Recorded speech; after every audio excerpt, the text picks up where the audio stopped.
केंद्रीय विद्यालय के कितने इंडिया में कितने सारे रीजन्स है, वो मुझे किसी भी रीजन में पोस्टिंग दे सकता था।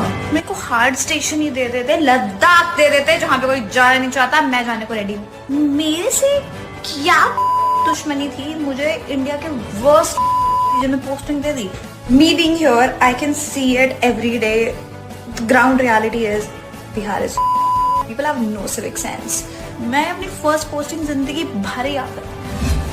दोस्तों, बहुत तेजी से एक वीडियो वायरल हो रहा है। एक लड़की है जो कि बिहार के बारे में गलत सलत बयानबाजी कर रही है। ऐसा लगता है कि उसका बाप का सरकार है, जहां मर्जी वहां नौकरी लगवा लेगी। ऐसा लगता है बोलने से उसका मतलब इतनी उसके अंदर चर्बी चढ़ गई है, इतनी चढ़ गई है कि बिहार के लोगों के बारे में जहर उगल रही है।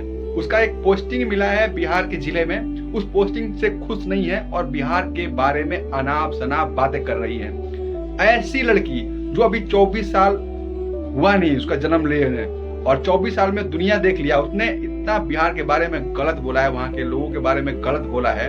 ऐसे लोगों का रांची में इलाज होना चाहिए, क्योंकि इनकी मानसिक स्थिति खराब हो चुकी है। इनकी मानसिक स्थिति सही कराने के लिए रांची के हॉस्पिटल झारखंड में इनको भेजना पड़ेगा, तब जाके ये लड़की सुधरेगी, ऐसे नहीं सुधरेगी।